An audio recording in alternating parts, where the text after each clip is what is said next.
मदने साहेब नमस्ते. नमस्कार सर. उद्या होणारं जे अखिल महाराष्ट्र पंढरपूर सायकल संमेलन जे आहे याचं यजमानपद हे तुमच्या लातूर सायकलिस्ट क्लबकडे आहे. निश्चितपणे अभिमानास्पद गोष्ट आहे.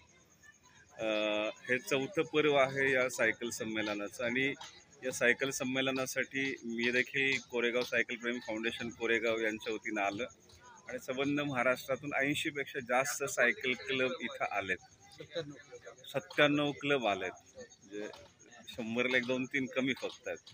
निश्चितपणे आनंदाची गोष्ट आहे, कारण सायकलिस्ट क्लबची आणि सायकलिस्टची संख्या देखील दिवसेंदिवस वाढते आणि याचं नियोजन करण्याची जबाबदारी तुमच्यावरती फार मोठी असते. आणि हे करत असताना काही तुमच्या लातूरचे काही मेंबर्स भेटले आणि टीमवर्क खूप छान दिसलं, तर याच्याविषयी थोडंसं सांगा. सर, लातूर सायकलिस्ट क्लब हे आम्ही सगळंजण एक कुटुंब म्हणून मानतो. सर्वजण एक कुटुंबाप्रमाणे सर्वजण एकमेकाशी जोडलेले आहोत आणि पूर्वीपासून जे आम्ही एक सायकलचं जे एक रोपटं जे चालू केलेलं होतं ते खूप चांगल्या पद्धतीनं वाढताना आम्ही पाहतो. आणि ह्याच्यामध्ये एक मूलभूत आम्हाला पंढरपूरमधलं पर्यावरणपूरक सायकलवारी हे आमचं सर्वांचं एक आवडतं असं ठिकाण.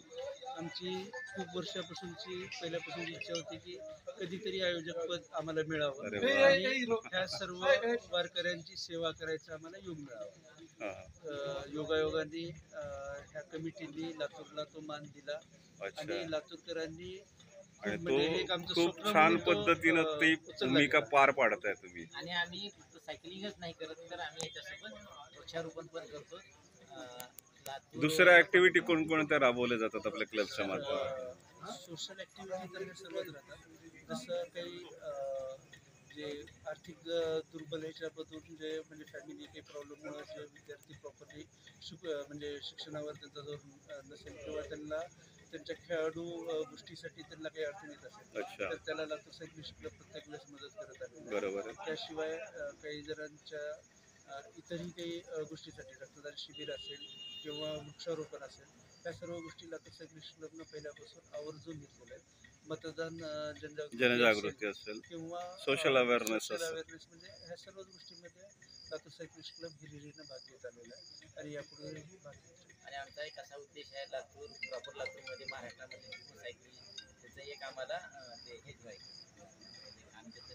आता आम्हाला एक लातूरमध्ये आम्ही सायकलथॉन घेण्याचा मानस आहे आपला. त्याच्यामध्ये अक्रॉस महाराष्ट्राच्या बाहेरून सुद्धा एक 3 ते 4 हजार सायकलिस्ट यावे आणि खूप चांगल्या पद्धतीचं एक मोठ्या पद्धतीचं इव्हेंट घेण्याचा आमचा मानस आहे. वास्तविक कसं पायी वारी आपण येतो, आता ही सायकल वारी जे ते वारीचा एक आधुनिक रूप आहे आणि या वारीच्या माध्यमातून आपण आरोग्य रक्षण आणि पर्यावरण संवर्धनाचा संदेश आपण देतो. तुम्ही देखील लातूरमध्ये खूप चांगलं काम करत आहेत आणि त्याचप्रमाणे इतर देखील सायकलिस्ट क्लब देखील त्या पद्धतीचं काम त्यांचं सुरू आहे. हे सगळं काम करत असताना एकंदरीत हे जाणवलं असं म्हणतात की coming together is a beginning, staying together is a progress आणि working together is a success. Success काय असतं ना, याची सुरुवात आज झालेली आहे. म्हणजे एकत्र येणं ही सुरुवात असते, एकत्र राहणं प्रगती असताना एकत्र काम करणं हे खरं यश असतं आणि हे यश आपल्याला या सायकल संमेलनाच्या माध्यमातून आपल्याला मिळतं. सर, मी परत एकदा म्हणतो की ही जी सायकल वारीची जी संकल्पना ज्या कमिटीनं जे आणली, ज्याच्यामुळं आज लातूरमधला महाराष्ट्रातला पूर्ण सायकलिस्ट, महाराष्ट्राच्या बाहेरचे सुद्धा सायकलिस्ट आज अभूतपूर्व अशी सायकल वारीला सर्व येत आहेत. खूप सारी मंडळी येतात तिथं. प्रथमतः त्यांचं मनपूर्वक धन्यवाद. आणि त्यांच्यात एक आम्ही एक पार्ट बनायचा प्रयत्न करतोय. आम्ही त्यांच्यामध्ये सहभागी होण्याचा प्रयत्न करतोय आणि एक सेवा घडते. सर्व आमच्या लातूर सायकलिस्ट क्लबला सर्वात जास्त आनंद आहे. धन्यवाद साहेब, आपल्याशी बोलून छान वाटलं आणि खूप चांगलं काम आहे आपलं. या पुढील आपल्या वाटचालीला खूप खूप शुभेच्छा. Thank you very much.